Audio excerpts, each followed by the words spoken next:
We have a couple clips to look at of Mehdi Hasan, who is outright wonderful on the issue of Gaza, speaking with a Muslim American scholar on the topic of violence and hate crime in America, something that has sadly long been a reality for Arab Americans. So I have a couple of these lined up and we'll jump in and just provide the context as needed. That resilience is part of the Palestinian resilience that we're seeing in Gaza right now, with people that are literally holding their children in bags and seeing them betrayed and bombed and mutilated by the same type of hateful policy and rhetoric that her son was murdered by.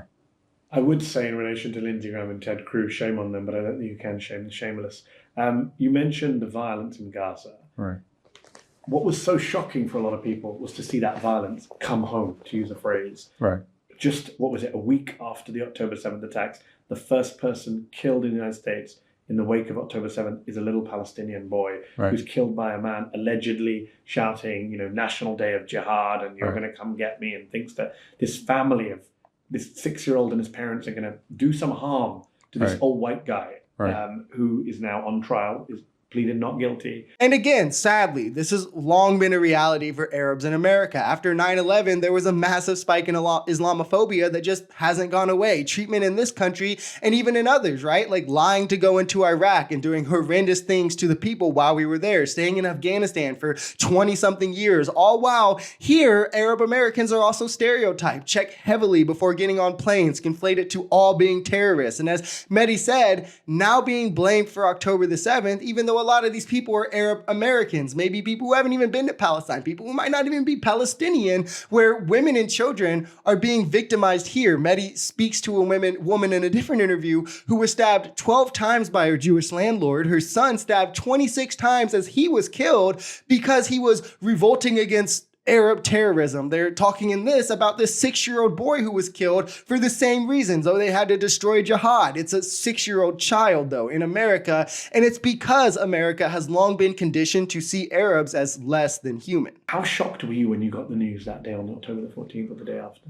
I was literally in a protest, and I got the text in a protest as I was getting down from the podium speaking about, and I remember exactly what I said then. The amount of children that had been killed in a week had already outnumbered a certain amount of children that had been killed in Ukraine over, a span of a couple of years at that point, in 1 week. And I remember speaking about the crime of the Palestinian child simply not being a Ukrainian child, clearly. And this is just a sad fact of life in this country. Brown people are not seen the same as white people in America. And I don't know if they ever will be. It's going to be a long process to undo this conditioning that has happened the last hundreds of years. I mean, racism has never really left the soul of America. It just jumps from group to group. Ukrainians bear the benefit of being white, blonde hair, blue eyes. People in America see this and they think, well, that could be me. And I don't want that to happen to me. But again, they see Arabs as these less than human, far gone type of people that America can just not relate to and will write it off as saying, well, it's a fact of life for them, or, well, they shouldn't be terrorists. Even when it's children that we're talking about, I still get these comments on my posts all the time saying, well, Arab children are just future terrorists. So you see the whitewashing of over 15,000 Palestinian children being brutally murdered in Palestine. If this happened to a white nation, if this happened in America, it would be heralded as this horrendous tragedy, which it would be, and which it currently still is, even though it's brown children that are getting slaughtered, yet instead it just gets ignored or justified.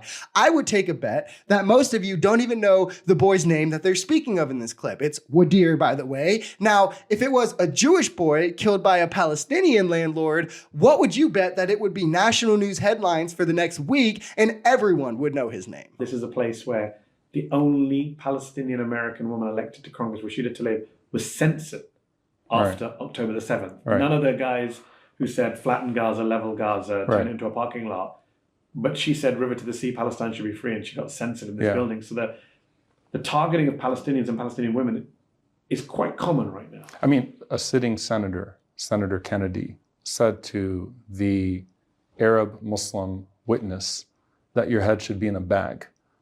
So in a hearing on hate crimes, a hate crime was literally just committed. I mean, he said your head should be in a bag after asking her to condemn Hamas, condemn Hezbollah, condemn Iran, then yelled out to her that your head should be in a bag.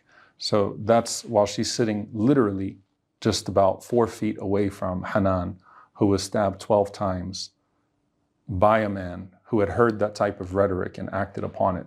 You support Hamas, don't you? And this is, again, just a racist sentiment when it comes to Arabs, how they are all just conflated to terrorists. Instead of focusing on what is a grave tragedy, a brutal murder, they're asking her to condemn Hamas. When talking to white people, it's not, do you condemn the KKK, or Jewish people have to instantly condemn the IDF killing civilians, or black people have to condemn gangs, but Arabs have to condemn terrorism. Why?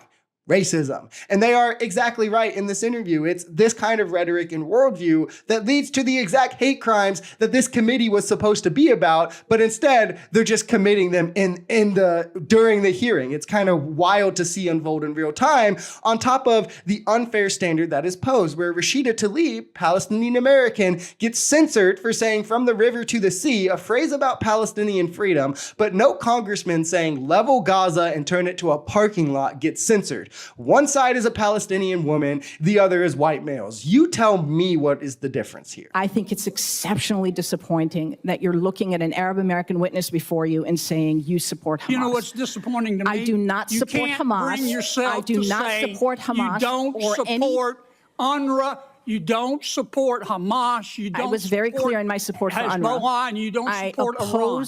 You should hide your head in a bag. Look, here's the thing that happened today. The Republicans were vile. The Democrats were absent. Palestinians were invisible. This has been sort of the way that this has all been playing out. It was disgraceful on the part of those congressmen, but they are very much a representation of what's been happening from these halls for the last 11 months now. And this is absolutely insane, again, to see unfold. As she's saying, I don't support Hamas, as he can't even hear her because he's yelling over her, telling her she won't do exactly that. The fact she even has to say that, when for white people it's just implied that they don't, is, again, racism. And guess what? He wasn't censored for this. He wasn't censored for telling her that she needs to have her head in a bag. And they're, again, exactly right in what they're talking about. Republicans are disgustingly vile and openly racist on the issue when it comes to Arabs, especially in this situation with Palestine. But Democrats are also complicit in the genocide, in these hate crimes, by refusing to stand against them. This erases the Palestinians' equality. And it's been this way for years, again, since 9/11, not just months, but that's what happens when AIPAC is just buying your politicians. And I say this all the time. I think the lesser of two evil comparisons that a lot of people on the left especially try to make isn't really a true one. There's a long list of social issues, especially, where Democrats are just good on. They're the far better party. And with the threats that we face in this election, I do want to express that I think it's pertinent to vote for Democrats, right? Like, we have to get the bigotry out of our politics. But when it comes to Israel, Gaza, the genocide, voting for Democrats is absolutely just voting for the lesser of two evils.